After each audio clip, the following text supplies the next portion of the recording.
O ano é 2025 e os memes estão aí transbordando e as polêmicas também. A gente tem bebê reborn, tem pastor mirim e tem legendários. Você tem que subir na montanha para virar homem. Como é que essa história será, hein? É uma pergunta? Vamos tratar desse assunto, hein? É uma provocação. Para você que está em casa aí curioso, querendo saber a opinião do pastor Hernandes, é hoje, no Trocando Ideias.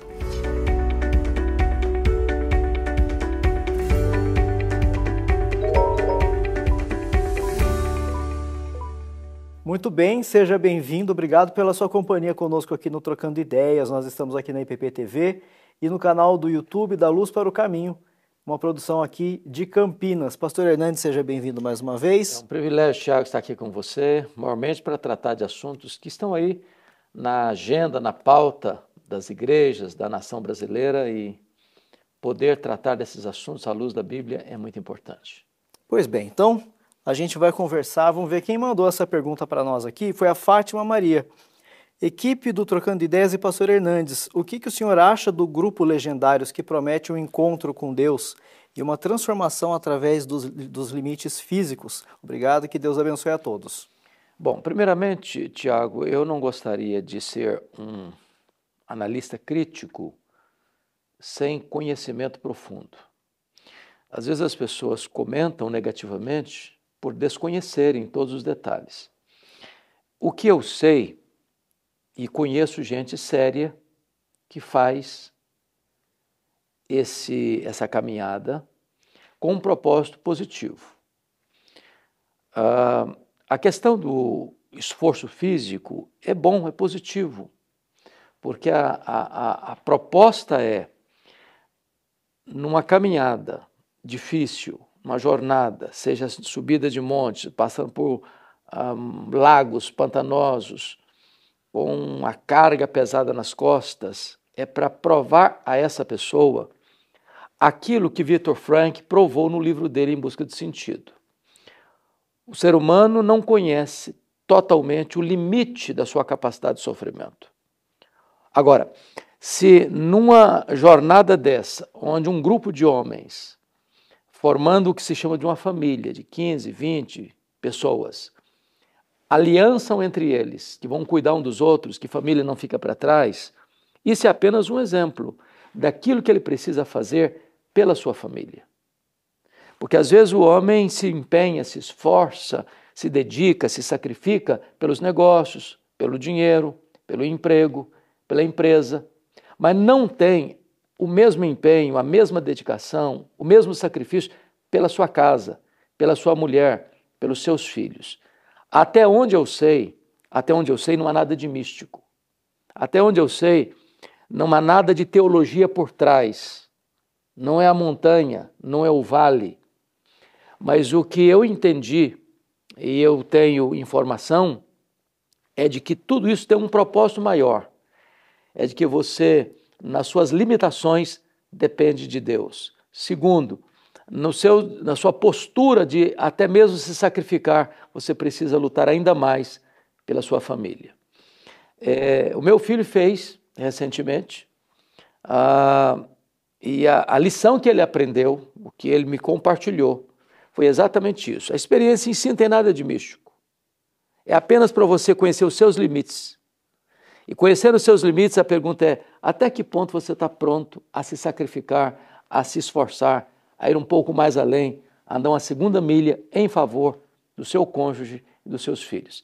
Se não se agrega teologia por trás, se não mistifica a jornada penosa, se apenas leva o homem a entender que ele pode suportar uma dose maior de pressão e de sofrimento, e se isso o leva a entender que ele pode e precisa lutar mais ainda pelo seu casamento, pela sua família, a ideia é boa.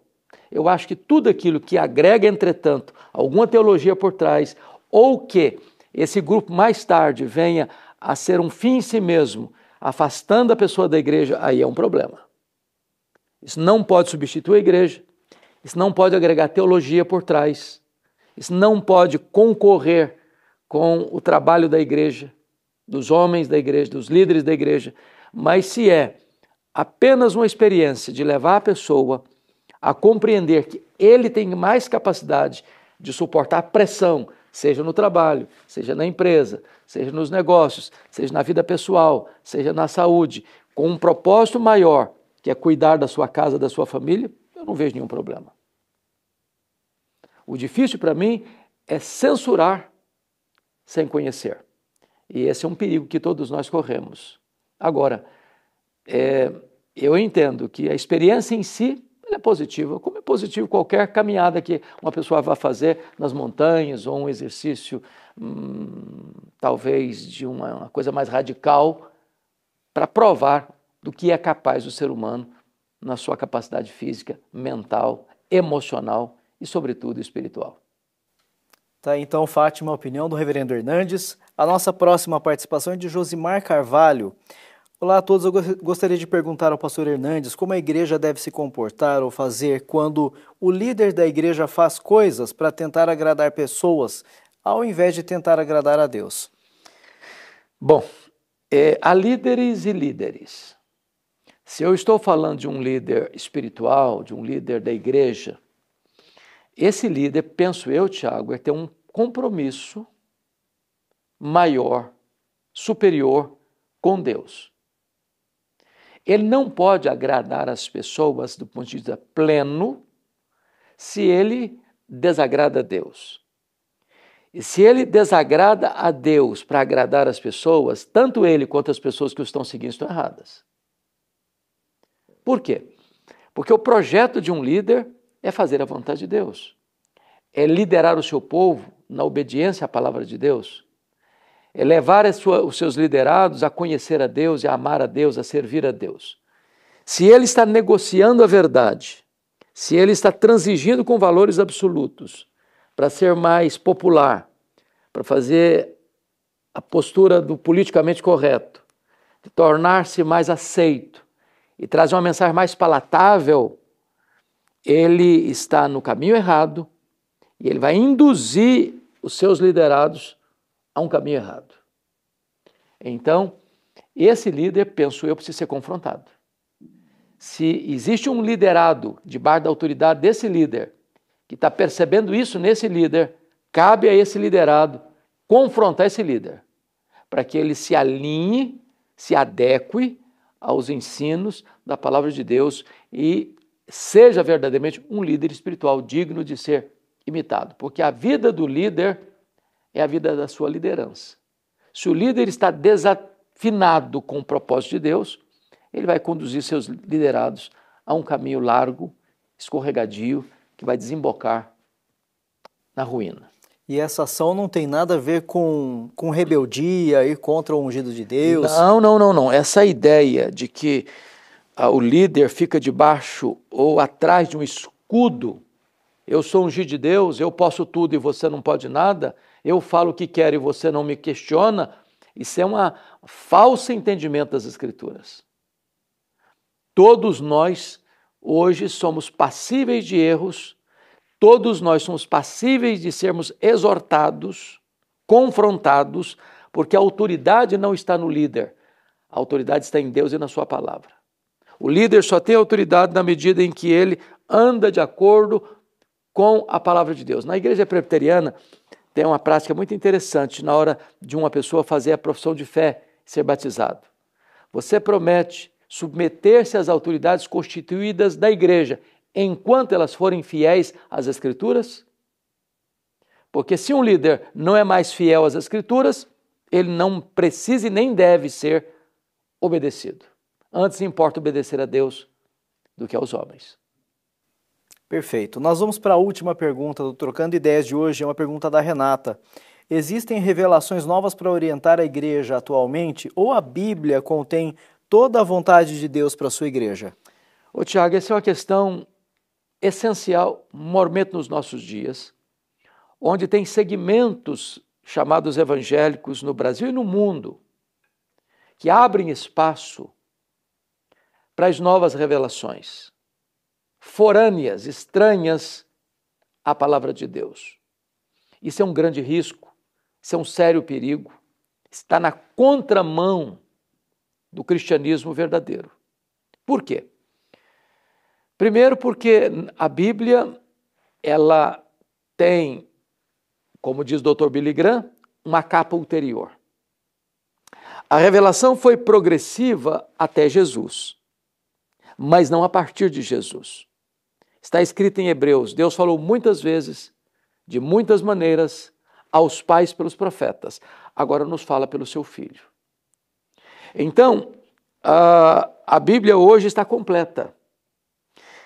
E Paulo, escrevendo aos Gálatas, afirmou que ainda que viesse um anjo do céu, pregando um outro diferente, outro evangelho, que não o que ele estava anunciando, deveria ser anátema. Então, a ideia de que nós devemos receber novas revelações, que não estão na Bíblia, e às vezes até contrária à Bíblia, é um risco enorme, porque isso é transformar um cidadão que supostamente recebe essas revelações num guru espiritual, em substituição às Escrituras.